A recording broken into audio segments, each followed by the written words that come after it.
We on. We are live. Welcome everyone to episode number 4 of the Hunt Podcast. Number 4. I'm your host Kenny. This is Connor, and we are going to talk I'm a about nobody. You're somebody. You're somebody. You're the one I go to 90% of the time if I have any questions about anything. I don't know why. Well, you pretty much put me in you solidified what I thought. And then we were both wrong. We were just both wrong. So, What were we wrong about? we're gonna go into it. Go into it. So, last episode we were talking about Connor was working and was not able to go in the woods, making that dollar, and I was going in the woods, so we were preparing a hunt situation for myself. Well, I went out and decided that I was going to follow the exact tactic that we came up with on our last show, episode 3, and it led to me coming home empty-handed. I was really cold, and that was about it. So Connor working made the money, and then got a little picture a few hours later of a blood trail. Connor, why don't you go ahead and tell me what that blood trail is about? Yeah, man. Did you hurt yourself working? No, I sure didn't. I actually got to get in the stand on Saturday afternoon. I got down to the farm around 4 o'clock and just did the exact opposite of what I said I was going to do. We said we were not going to do the field. I wasn't going to go to a field. I ended up going to a humongous field. And it just so happens 2 bucks walk out, and I decided I'd take a pop at it. I did take my muzzleloader, though. I did not try with a bow, but I did say if I was going to go to a field, I'd pull out my muzzleloader. You did say that, and you did it. And it happened. Yeah, it happened. Smoke pole. Smoke pole. So, first of all, what gun are you using? I'm using an old Knight. I love the Knight. It's a good gun. It's a pain in the butt to clean. Yeah. It's terrible to clean. Yeah, you have to break the breech plug out and everything else. The tool. It's the one that I... No, it's not the one that you gave me. No. No. So you got the 209. Like it. At least it's not a 11 cap, like the old school 11 percussion caps.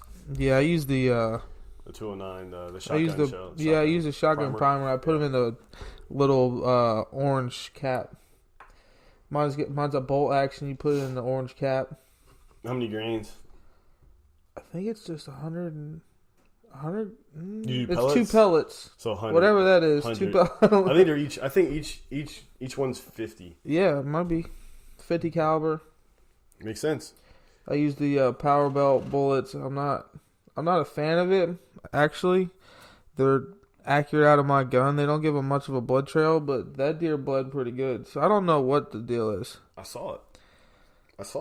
All right, so break it down. You get in the woods. You get done with work. You're actually happy. You're getting out of work enough. Give yourself enough time to go into the woods. You're happy. You heard about happy mine. Happy as a pig eating shit. You heard about my hunt going to shit. Well, not going to shit. It just wasn't successful. And then you go and hit the woods. Did you make the track down to your watering hole? Your spot? Watering hole. Your hunting spot? King George? Of course. All right. So you drive down there. Down there. Get down there like 4 o'clock. Traffic was a bitch, dude. 95 So I'm cussing everybody on 95 to get down there. Oh, 95 wasn't really the worst part. They had some road work going on down there on 3.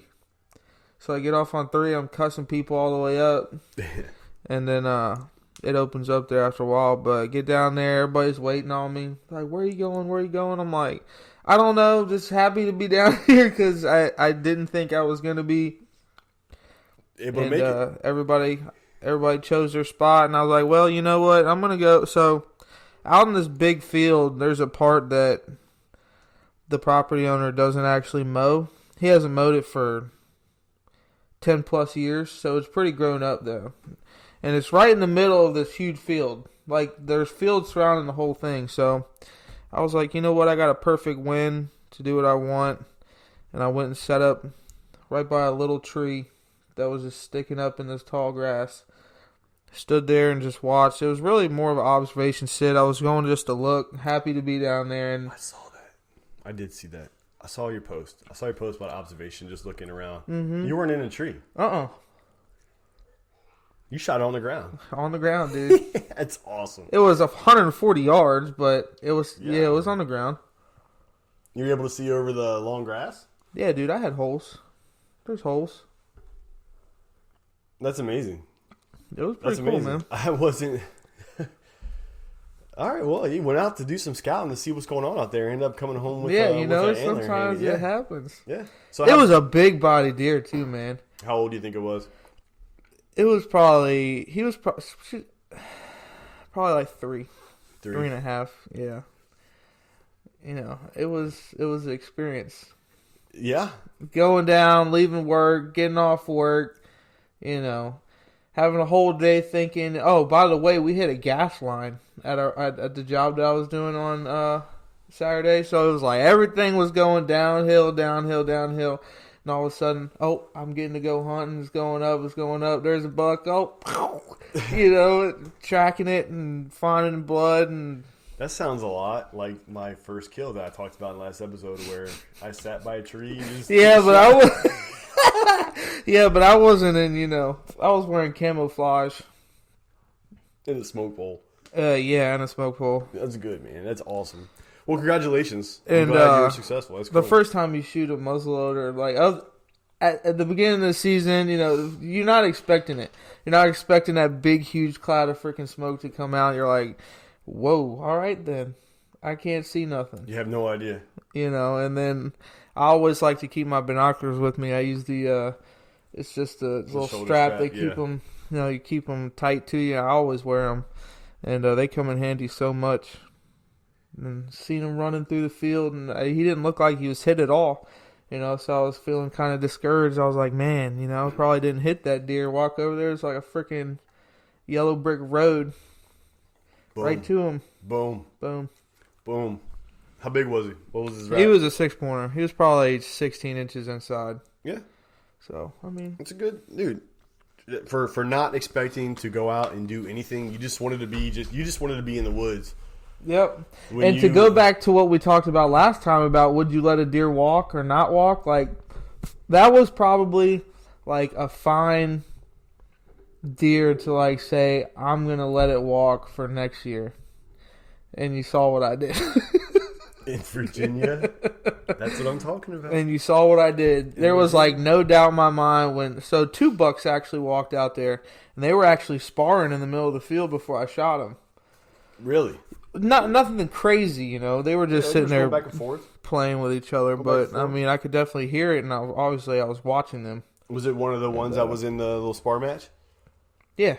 The other buck was actually a super old buck. His whole face was real gray. His nose was real gray. He was only a 6.2. He was a little bit taller, but he wasn't as close as that one. No. No, you got to take the for sure shot. Yeah, I mean that is Virginia hunting. You're gonna have these crazy ups and crazy downs. I got meat. You got meat in the freezer. Yep. You got a rack on the ground. Yeah, to hang on the wall. You got a rack to hang it up, and it's a success. It was successful. A lot of times we'll find ourselves, especially in this area, you will find yourselves being successful when you least expect it, and that's exactly what happened. Oh, for sure, dude. Did I think I was going out there to sit, to enjoy the woods because I was able to, you know? Yeah. And then, you know, the buck walks out and it's kind of like, all right, well, let's just make this a little bit better. Let's do it. Let's do it. You know, when you get in those times where, you know, I'm not going to say dire straits, but there's a big gap in between your last hunt or your last kill and now. And you're like, you know what? I just have to get that feeling back. I have to put one down. And I'm there. And you were there. And you were able to knock it down. I'm at the point now, dude. I'm going to shoot outside of a spike. You're going back to private, aren't you? You should, dude. I'm going back tomorrow. You're going tomorrow? Yeah. Hell yeah, dude. I'm going tomorrow. Hell yeah. So fuck that park. Different. Yes, I have a ton of signs. I'll show you. Well, you have a lot of sign out there? Oh my God, I could. It's tore up? Yeah. Why haven't you been there? No, I'm talking about my public spot. Oh, I thought you were talking about your private spot.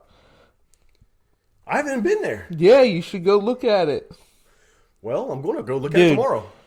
The bucks are looking for the does. Mm-hmm. So, it's right on a sod farm. Dude, if we were not on Instagram Live right now, I would show you my hunt stand app, and you'd be like, "Oh my god, you are in the X. You are there." Completely know exactly which way the deer comes, which way the deer goes. That's a new spot you found? No, it's the same spot. I expanded my spot by probably 90 yards each way. By scouting. Yeah, by scouting. Just connecting the dots of the different scrapes and different rubs. And I'll just take hunt stand and I'll just mark it. You know what? I'll go ahead and just show it to you right now. We'll go ahead and get off the live and I'll get back on it or whatever. But I'll show it to you. So when I show you hunt stand, and guys, I'm gonna go ahead and pull it up right now just for him to see it, and I'm gonna show him where I'm at. Look at all these different markings that I have. Make it bigger, whatever you want to do.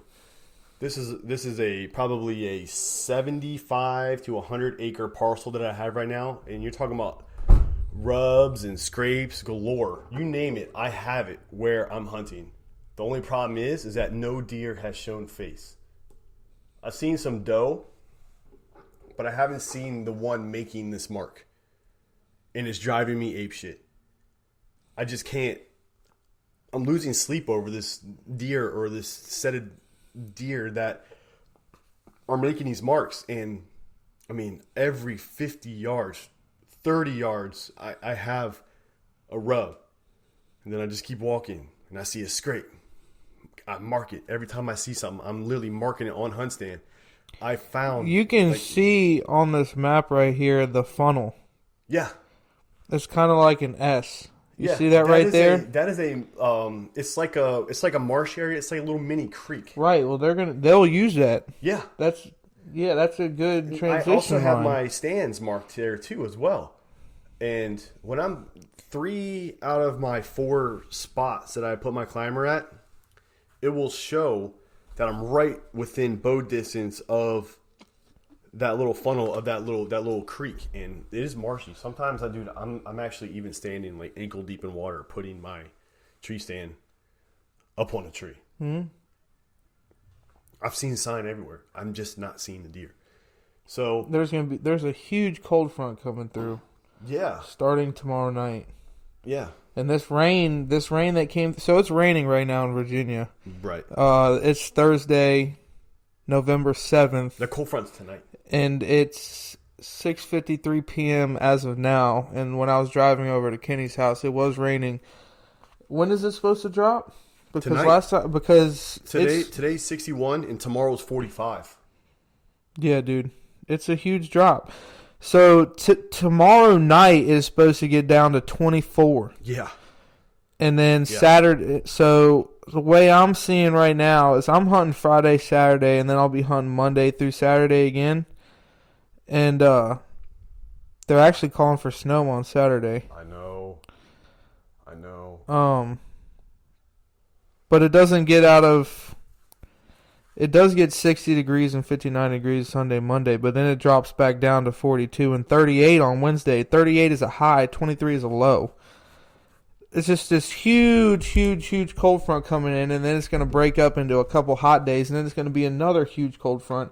It's really going to get these deer up and moving. I think it's going to be now or never when it starts heating up. That leads you to wonder also, how long is this rut going to last? Because right now we are in rut. I've seen them, like I've seen deer, I've seen does like running away from bucks.